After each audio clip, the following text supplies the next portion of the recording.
Hi guys, welcome to our channel commodities by Dhan. दोस्तों 3:30 PM मतलब 3:30 बजे के बाद कमोडिटी मार्केट का बिहेवियर काफी हद तक चेंज हो सकता है, क्योंकि इस time global market participation gradually increase होने लगती है। जहां पर सुबह जब एशिया खुला था तो लंदन बंद था, यूएस बंद था, लेकिन दोपहर को 1 बजे के आसपास लंदन खुल जाता है, पूरा यूरोप खुल जाता है और यूएस खुलने में सिर्फ 2 से 3 घंटे के आसपास बचे होते हैं। Crude oil, silver, gold, natural gas और बाकी सारी कमोडिटीज में ट्रेडिंग एक्टिविटी और वॉलेटिलिटी दोनों ही नोटिसेबली बढ़ना शुरू हो जाती हैं, स्पेशली 4 बजे के बाद से। इंटरनेशनल मार्केट्स के एक्टिव होने, करेंसी मूवमेंट और ग्लोबल न्यूज फ्लो की वजह से प्राइसेस में शार्प डायरेक्शनल मूव डेवलप हो सकते हैं। रादर देखे जाते हैं कि इस समय आपके बड़े बड़े मूव्स डेवलप होना शुरू हो जाते हैं। इसी वजह से बहुत से इंट्राडे ट्रेडर्स इवनिंग सेशन को एक इंपॉर्टेंट ट्रेडिंग अपॉर्चुनिटी की तरह देखते हैं। लेकिन हायर वॉलेटिलिटी का मतलब यह बिल्कुल नहीं होता कि हर फास्ट कैंडल या सडन मूव या सडन प्राइस मूव ट्रेड करने लायक हो जाता है।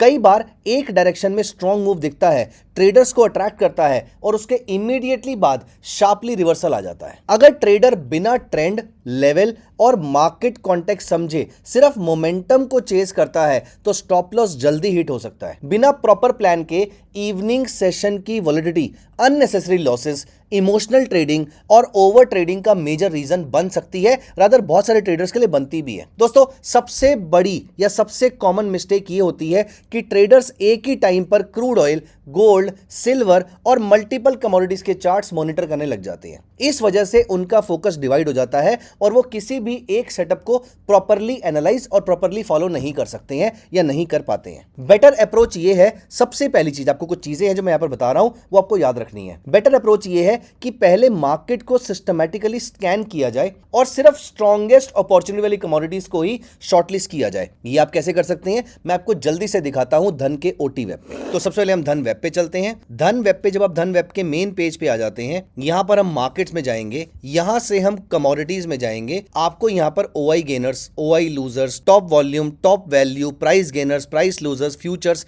सारे देखने को मिल जाएंगे। यहां पर ऑल और जुलाई या फिर जो भी महीने का फ्यूचर चल रहा होगा वो देखने को मिल जाएगा। यहां पर तो हमें ऑल ही चाहिए, यहां पर हम फ्यूचर्स कर लेते हैं तो हमें यहां पर देखने को मिल जाएगा परसेंटेज चेंज से हम इसको सॉर्ट कर लेते हैं। आज के दिन में कार्डमो में बड़ा मूव है, मैं कार्डमो में पर्सनली ट्रेड नहीं करता हूं, तो यहां पर एल्यूमिनियम मेरे सामने रहेगा, बुलडेक्स मेरे सामने है, सिल्वर में अच्छा मूव आ रहा है, गोल्ड में अच्छा मूव आ रहा है। मतलब आज जो दिन है वो गोल्ड और सिल्वर का ज्यादा चल रहा है। क्या बियरिश साइड पे कुछ चल रहा है? नीचे की तरफ आ जाए तो यहां पर मेंथो ऑयल में बियरिशनेस है, बाकी सब में आधे % के आसपास की ही वीकनेस दिख रही है। इसका मतलब बाकी सबके अंदर कुछ खास मूव मुझे देखने को नहीं मिल रहा। लेकिन अब यहां पर एक गलती आप कर सकते हैं। यहां पर आप नोटिस करें आपको क्रूड ऑयल तो नहीं दिख रहा। अब मंथ एंड के आसपास या फिर second half of the month में आपको सिर्फ एक महीने का नहीं, अगले महीने का प्रोडक्ट भी यहां पर चेक कर लेना चाहिए। तो अगर आप अगस्त में देखें तो यहां पर भी परसेंटेज चेंज पे चेक कर लीजिए। ये देखिए क्रूड ऑयल में आज बड़ा मूव था जो जुलाई में मुझे देखने को नहीं मिल रहा था। तो इसका मतलब अब मेरे सामने पिक्चर ज्यादा क्लियर हो जाती है। आज मेटल्स मूव कर रहे हैं, प्रेशियस मेटल मूव कर रहे हैं और क्रूड ऑयल भी मूव कर रहा है। तो बेसिकली सबसे बड़ा मूव आज क्रूड ऑयल में आ रहा है एंड अपार्ट फ्रॉम दिस कुछ मेटल्स में आ रहे हैं जैसे कि निकल और एल्यूमिनियम के अंदर। तो ये दोनों प्रोडक्ट्स मेरे रडार पे होने चाहिए। सबसे ज्यादा गिरे कौन से हुए हैं? सबसे ज्यादा गिरा हुआ है कार्डमम, मेंथा ऑयल जो मुझे ट्रेड नहीं करना। थोड़ा बहुत नेचुरल गैस में मूव है। तो इसका मतलब यह है कि आज जो ट्रेड करने का मौका है वो क्रूड ऑयल और निकल और एल्यूमिनियम में ज्यादा है। तो आपको क्या करना है, आपको 3, सवा 3, 3:30 बजे के बाद इस प्लेटफॉर्म पे आना है और यहां से अपनी फेवरेट कमोडिटीज निकाल लेनी है। अब इस चीज की कंफर्मेशन के लिए आप यहां पर ओआई गेनर्स और लूजर्स में जा सकते हैं, लेकिन आप यहां पर ओटी वेब पे जाके भी इस चीज का एनालिसिस कर सकते हैं। तो धन वेब की ये वाली इंफॉर्मेशन लेकर आप 3:30 तक रेडी हो जाएंगे कि ये कमोडिटीज ऐसी है जो आपको आज ट्रेड करनी है। दोस्तों आपको ये आइडेंटिफाई करना होगा कि कौन सी commodity clean trend, strong momentum और बेटर रिस्क रिवॉर्ड का स्ट्रक्चर शो कर रही है। इस वीडियो में हम 3:30 बजे मतलब 3:30 PM के बाद best intraday commodity trades find करने का एक complete step by step process देखेंगे। मैं ये नहीं बता रहा कि आपको ट्रेड कैसे करना है, हमने बहुत सारी स्ट्रेटजी वीडियोस यहां पे डिस्कस करी हैं। पर्पस ये नहीं है कि मैं आपको स्ट्रेटजी वीडियो बताऊं, पर्पस ये है कि मैं आपका काम ब्रॉडर लेवल पर आसान करूं कि आपको 3:30 से लेकर रात को 11:30 बजे तक आपको प्रिसाइजली करना क्या है। अब आपको पता लग गया कि आज क्रूड ऑयल में बड़ा मूव है, अपार्ट फ्रॉम दिस निकल और एल्यूमिनियम में बड़ा मूव है, तो ये कमोडिटीज आपकी मेन रडार पे रहने वाली है। अब इन कमोडिटीज को निकाल के आपको करना क्या है, सबसे पहले हम ओवरऑल ट्रेंड डायरेक्शन आइडेंटिफाई करेंगे और समझेंगे कि बायर्स या सेलर्स में से कौन मार्केट को कंट्रोल कर रहा है। इसके लिए हम क्या करेंगे, इसके लिए आप सिंपल डेली चार्ट लगा लीजिए या फिर 2 या 3 आवर का चार्ट लगा लीजिए और इस पे लगा लीजिए मूविंग एवरेजेस जैसे कि 5, 15 और 50। अगेन अब हम ट्रेडिंग सेटअप पे आ गए हैं। आपको अप ट्रेंड और डाउन ट्रेंड कैसे फाइंड आउट करना है वो आप खुद सोच लीजिएगा।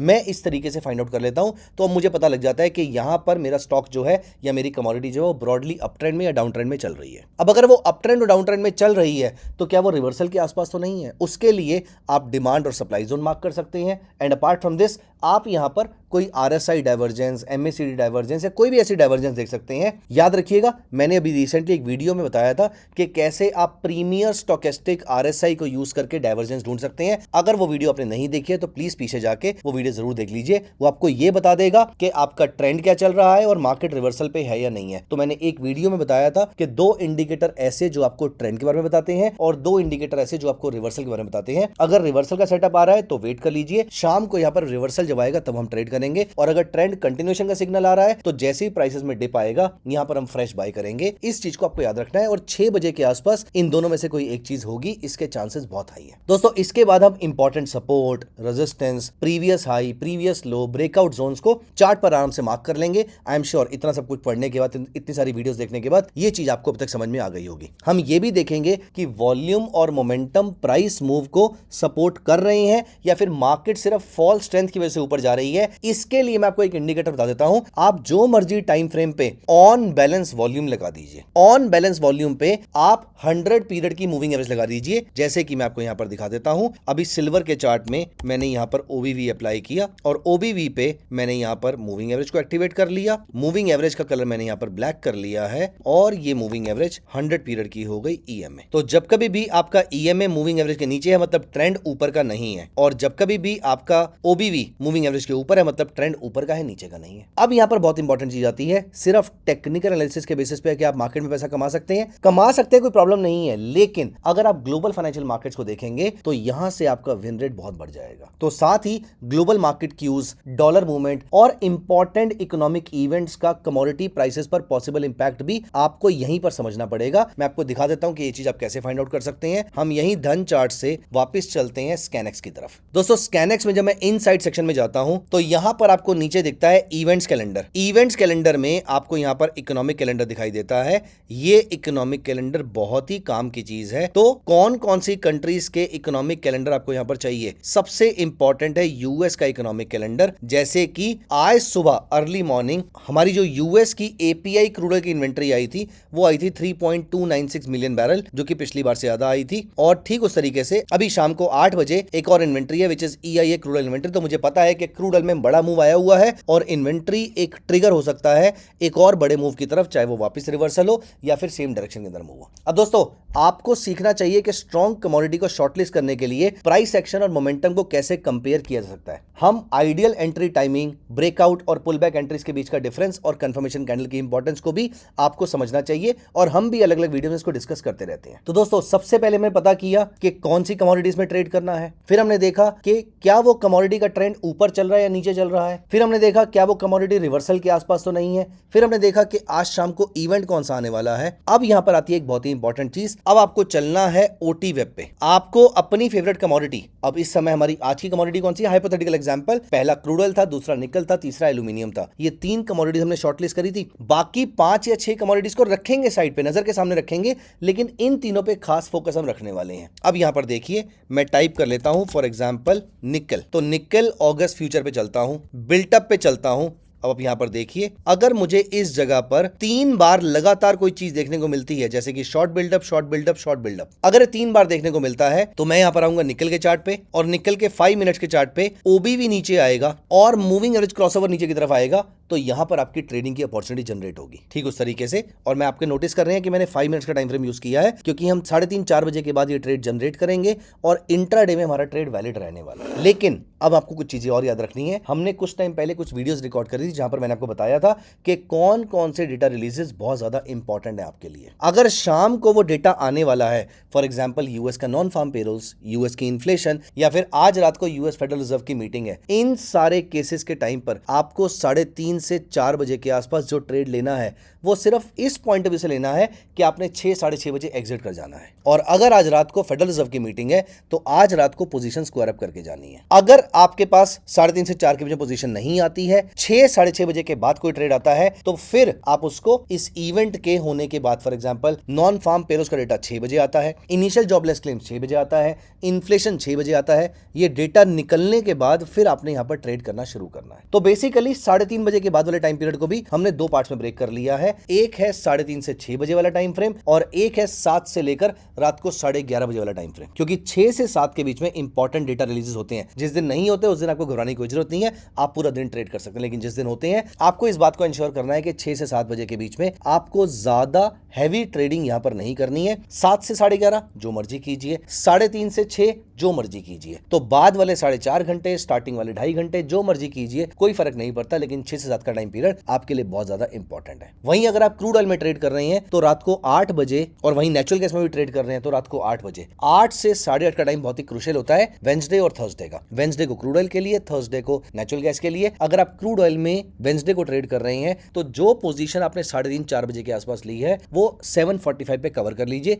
8:35 के बाद दोबारा से ट्रेड ले लीजिएगा। जैसे आपने दो टाइम जोन सुन रखे हैं, बीसी और एडी, जैसे हम बात करते हैं प्री कोविड और पोस्ट कोविड, ठीक उस तरीके से मार्केट में भी pre inventory, post inventory, pre data, post data. तो शाम को 6 से 7 बजे के बीच में सारे इकोनॉमिक रिलीजेस, 8 बजे क्रूड और नेचुरल गैस की इन्वेंट्री। इससे पहले जो ट्रेड लेंगे, इसके बाद जो ट्रेड लेंगे, दोनों के व्यूज अलग अलग हो सकते हैं। लेकिन अगर आज कोई डेटा नहीं है तो 3:30-4 बजे के आसपास ट्रेड लीजिए और उसको पूरा दिन चलने दीजिए। दोस्तों 3:30 के बाद कमोडिटी मार्केट में अपॉर्चुनिटीज बढ़ सकती हैं, लेकिन मार्केट रिस्क भी उतनी ही तेजी से इंक्रीज हो जाता है। इसीलिए सिर्फ हाई क्वालिटी सेटअप पर ही फोकस करें और फास्ट मूविंग कैंडल को ट्रेडिंग अपॉर्चुनिटी समझने की गलती बिल्कुल मत कीजिएगा, क्योंकि शाम का टाइम वॉलेटाइल ही होता है। वॉलेटिलिटी देखकर अपना नॉर्मल पोजीशन साइज पर ट्रेड रिस्क सडनली इंक्रीज करना आपने अवॉइड करना है। पोजीशन साइजिंग सेम रखनी है। एक स्ट्रॉन्ग मूव मिस हो जाना एक्सेप्टेबल है, लेकिन फोमो में लिया गया इंपल्सिव ट्रेड आपके ट्रेडिंग कैपिटल को डैमेज कर सकता है, डेंट मार सकता है, खत्म कर सकता है। इवनिंग ट्रेडिंग सेशन शुरू होने से पहले important support, resistance, breakout zones और प्रीवियस हाई लो चार्ट पर मार्क करके रखें, क्योंकि ये लेवल आज भी इंपॉर्टेंट साबित होंगे। कमोडिटी मार्केट इसी तरीके से काम करती है। साथ ही पॉसिबल बुलिश, बियरिश और साइडवेज सिनेरियोस के लिए पहले से एक बेसिक ट्रेडिंग प्लान प्रिपेयर करके बैठना है। जब मार्केट आपके मार्क लेवल के पास आए तब प्राइस एक्शन और मोमेंटम कंफर्मेशन का पेशेंटली वेट कीजिए। सिर्फ लेवल टच होने पर एंट्री लेने की बजाय बायर्स या सेलर्स की एक्चुअल स्ट्रेंथ कंफर्म करना बहुत ज्यादा जरूरी हो जाता है। दोस्तों डेली रिस्क लिमिट और मैक्सिमम नंबर ऑफ ट्रेड्स पहले से डिसाइड करके रखें, क्योंकि चलती मार्केट में डिसाइड करने पर डिसीजन गलत हो सकते हैं। अगर डेली लॉस लिमिट हिट हो जाए तो मार्केट में दोबारा एंट्री लेकर लॉस रिकवर करने की कोशिश बिल्कुल मत कीजिए। रिवेंज ट्रेडिंग, ओवरसाइज पोजीशन और स्टॉप लॉस को वाइडन करना एक मैनेजेबल लॉस को बड़े लॉस में कन्वर्ट कर सकता है। हर ट्रेड से पहले एंट्री, स्टॉप लॉस और टारगेट क्लोजली डिफाइन करके रखिए, ताकि ट्रेड के बीच इमोशनल डिसीजन ना लेना पड़े। इवनिंग सेशन में पेशेंस, डिसिप्लिन, कमोडिटी सिलेक्शन और सेटअप क्वालिटी फास्ट एग्जीक्यूशन से ज्यादा इंपॉर्टेंट हो सकते हैं। आपका ऑब्जेक्टिव हर मूव कैप्चर करने का नहीं है, बल्कि सिर्फ उन सेटअप्स को ट्रेड करने में होना चाहिए जो आपके रूल्स के अकॉर्डिंग कंप्लीट हो। इस कंप्लीट प्रोसेस को पहले हिस्टोरिकल चार्ट्स पर, फिर पेपर ट्रेडिंग के थ्रू, बैक टेस्टिंग के थ्रू, फिर फॉरवर्ड टेस्टिंग के थ्रू प्रैक्टिस और बैक टेस्ट जरूर कीजिए। कंसिस्टेंट रिजल्ट्स स्ट्रेटजी के साथ डिसिप्लिन, एग्जीक्यूशन और प्रॉपर रिस्क मैनेजमेंट के साथ ही आते हैं। दोस्तों जो चीजें इंपॉर्टेंट है, जो मैंने आपके साथ डिस्कस की कि 3:30 बजे के बाद आपको करनी है, मैं आपको एक बार रिकैप कर देता हूं। सबसे पहले धन वेब पे आके चेक करना है कि कौन से प्रोडक्ट्स में आज मुझे ट्रेड करना है। कोई भी 2 या 3 प्रोडक्ट उठा लीजिए। जैसे आज क्रूड और एल्यूमिनियम और निकल आ रहे हैं, वैसे हो सकता है कल कॉपर आ जाए, परसों नेचुरल गैस आ जाए, कुछ भी आ सकता है। एक बार आपने इसको डिसाइड कर लिया, बाकी सबको भी चार्ट पे लगा के रखिए, लेकिन इनको अपनी मेन स्क्रीन पे रखिए। इसके बाद आप धन के ओटी वेब पे जाइए और वहां पर जाके चेक कीजिए क्या किसी में लगातार 3 बार long buildup, short buildup, long unwinding या शॉर्ट कवरिंग आ रहा है। प्रेफरेबली लॉन्ग बिल्डअप या शॉर्ट बिल्डअप अगर ये आ जाता है तो फिर आपका कोई भी ट्रेडिंग सेटअप हो, चाहे वो मेरा है या फिर आपका है, आप उसके बेसिस पे आके कॉन्फिडेंटली बाय या सेल कर सकते हैं। और अगर नहीं आ रहा तो ट्रेड के पीछे भागना नहीं है। सबसे इंपॉर्टेंट चीज, अगर आज शाम को कोई डेटा रिलीज है जो आपको धन के स्कैनेक्स टर्मिनल से देखने को मिल जाएगा, तो 6 बजे से पहले अपने पोजीशन से एग्जिट कर देना है और 7 बजे के बाद अपने पोजीशन दोबारा लेनी है तो ले सकते हैं। क्रूड और नेचुरल गैस की बात करें तो 8 बजे पोजीशन एग्जिट कर देनी है, अदर 7:45 पे एग्जिट कर देनी है, 8:30 पे वापस लेना चाहे तो ले सकते हैं। तो बेसिकली हमने शाम के सेशन को भी 2 पार्ट्स में डिवाइड कर दिया है। ये दोनों पार्ट्स आपके बहुत काम आने वाले हैं, क्योंकि यहाँ पर आप दोनों टाइम 5 मिनट्स के टाइम फ्रेम पे मल्टीपल स्कैल्पिंग अपॉर्चुनिटीज कैच कर सकते हैं। क्रूड में स्कैल्पिंग कैसे करनी है, गोल्ड में स्कैल्पिंग कैसे करनी है, इन दोनों की वीडियोस अभी मैंने रिसेंटली पोस्ट करी थी, आप जाके वो वीडियोस चेक कर लीजिए। शाम को ट्रेड करने के लिए जो ट्रेडिंग सेटअप चाहिए वो आपको इन वीडियोस में मिल जाएगा। आज की इस वीडियो में डिस्कशन ये था कि मैं आपके साथ एक ब्रॉडर लेवल पे बात करूं कि आपको शाम को ट्रेड करने के लिए माइंडसेट कैसा चाहिए। दोस्तों, अगर आपको ये कमोडिटी सिलेक्शन प्रोसेस यूजफुल लगा तो वीडियो को लाइक कर दीजिए और अपने ट्रेडर फ्रेंड्स के साथ जरूर शेयर कीजिएगा। Intraday commodity selection, evening session analysis और प्रैक्टिकल ट्रेडिंग स्ट्रेटजीज के लिए चैनल को जरूर सब्सक्राइब कर लीजिए और वीडियो को लाइक कर दीजिए। बेल आइकन प्रेस करना बिल्कुल मत भूलिएगा ताकि आने वाली कमोडिटी ट्रेडिंग वीडियोस और मार्केट सेटअप्स आपसे मिस ना हो। मिलते हैं अगली वीडियो में। Bye bye, take care of yourself. Investments in the securities market are subject to market risk. Read all the related documents carefully before investing.